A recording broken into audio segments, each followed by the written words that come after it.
Hello students, मैं SST की आपकी नई टीचर कंचन आदर्श शिक्षा निकेतन हाई स्कूल से आज मैं आपको आपकी भूगोल की पाठ्य पुस्तक का लेसन नंबर 1 सौरमंडल में पृथ्वी पढ़ाऊंगी। इसके लिए सबसे पहले आपको ये जानना होगा सौरमंडल के अंतर्गत क्या क्या आता है।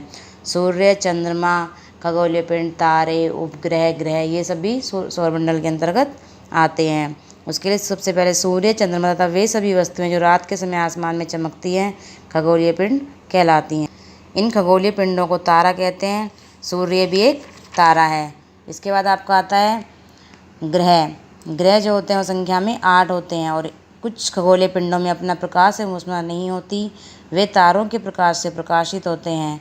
ऐसे पिंड ग्रह कहलाते हैं।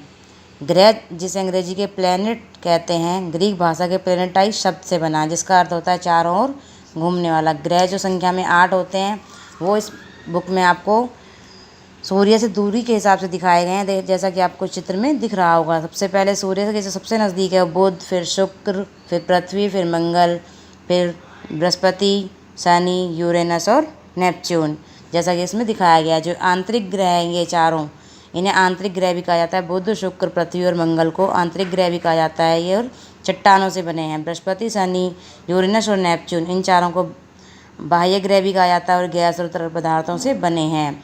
मंगल और बृहस्पति ग्रह के बीच में एक पट्टी होती है जिसे क्षुद्र ग्रह पट्टी के नाम से जाना जाता है। इसके बाद आपका आता है सौरमंडल। सौरमंडल सूर्य, 8 ग्रह, उपग्रह तथा कुछ खगोलीय पिंडों जैसे क्षुद्र ग्रह एवं उल्कापिंड मिलकर सौरमंडल का निर्माण करते हैं। उसे हम सौर परिवार का नाम देते हैं जिसका मुखिया सूर्य है। सूर्य सौरमंडल के केंद्र में स्थित है। ग्रह मैंने भी आपको बताया 8 ग्रह हैं। सूर्य की दूरी के हिसाब से नाम बताए बुध, शुक्र, पृथ्वी, मंगल, बृहस्पति, शनि, यूरेनस और नेपच्यून। सौरमंडल के सभी 8 ग्रह एक निश्चित पथ पर सूर्य का चक्कर लगाते हैं। ये रास्ते दीर्घ वृत्ताकार में फैले हुए कक्षा कहलाते हैं। सब पहले 9 ग्रह थे। प्लूटो भी एक ग्रह था, लेकिन अंतर्राष्ट्रीय खगोलीय संगठन ने अपनी बैठक में निर्णय किया कि इसे हटाकर प्लूटो को बौने ग्रह की श्रेणी में रखा गया। अब उसका आता है पृथ्वी। पृथ्वी जो है वो सूर्य से दूरी के हिसाब से तीसरा ग्रह है और आकार में 5वां ग्रह है। यह ध्रुवों के पास थोड़ी चपटी है, यही कारण है कि इसके आकार को भूभाग कहा जाता है। भूभाग का अर्थ होता है पृथ्वी के समान आकार। इसके बाद चंद्रमा। चंद्रमा हमारी पृथ्वी के पास केवल एक उपग्रह है। उसके बाद आपका आता है क्षुद्र ग्रह। तारों, ग्रहों, उपग्रहों के अतिरिक्त असंख्य छोटे पिंड भी सूर्य के चारों ओर चक्कर लगाते हैं।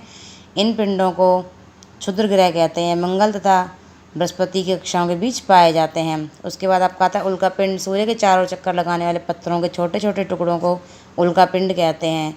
अब आप ये ऐसा करिए, इस लेसन को पढ़ लीजिएगा। उसके बाद मैं आपको क्वेश्चन आंसर दूंगी। आपको अपनी कॉपी बनानी है भूगोल की और उसमें जितने भी क्वेश्चन आंसर्स मैं आपको दूंगी करने के लिए वो सब करने और याद करने हैं।